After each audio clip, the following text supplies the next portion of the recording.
நரியின் வேஷம்.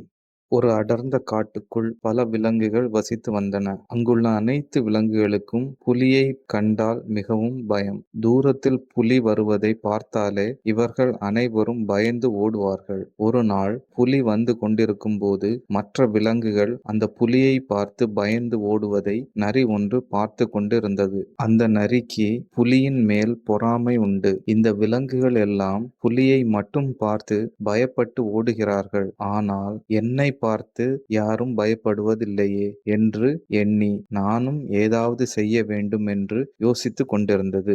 அப்போதுதான் அது முடிவெடுத்தது, நானும் புலியைப் போல் மாறினால் என்னையும் பார்த்து எல்லோரும் நிச்சயமாக பயப்படுவார்கள் என்ற எண்ணத்தில் கொல்லனை நோக்கி அந்த நரி புறப்பட்டது. கொல்லனிடம் சென்று நரி சொன்னது, எனக்கு புலியைப் போல் தோற்றம் வேண்டும், எனவே என் மீது கோடு போடு என்றது. அந்த கொல்லனும் கம்பியை பழுக்க வைத்து அந்த நரியின் மேல் சூடு போட்டான். முதல் சூடு போட்டவுடனே அந்த நரி வலியால் கத்த ஆரம்பித்தது.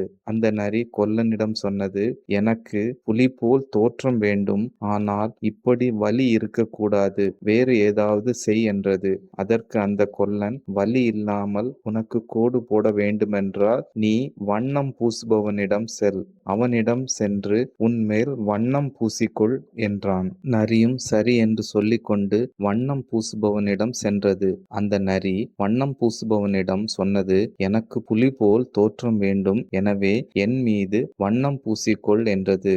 அவனும் சரி என்று சொல்லிக்கொண்டு அந்த நரியின் மேல் வண்ணத்தை பூசினான். அந்த நரி பார்ப்பதற்கு புலி போல் தோற்றம் கொண்டிருந்தது. அந்த நரி, இனிமேல் எல்லோரும் நிச்சயமாக என்னை பார்த்து பயப்படுவார்கள் என்று சிரித்து கொண்டே காட்டுக்குள் சென்று ஊளையிட ஆரம்பித்தது.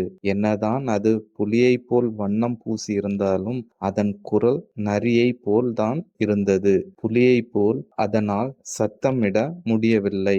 இதன் சத்தத்தை கேட்டு மற்ற எல்லா விலங்குகளும் ஓடி வந்தன. மற்ற விலங்குகள் நரியை பார்த்து ஆச்சரியப்பட்டனர். ஆனால் சிறிது நேரத்தில் பயங்கரமான மழை பெய்ய ஆரம்பித்தது. அந்த மழையில் நனைந்த நரியின் வேஷம் அனைத்தும் கலைந்து போயின. அந்த நரி மீண்டும் பழைய நிலைமைக்கே வந்தது. இதை பார்த்த மற்ற எல்லா விலங்குகளும் ஏளனமாக சிரித்தனர். இந்த கதையில் இருந்து நமக்கு புரிந்தது, நாமாக இருப்பதே நல்லது.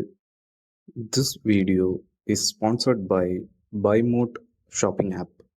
BuyMote e-shopping application is one of the online shopping app now available on Play Store and App Store.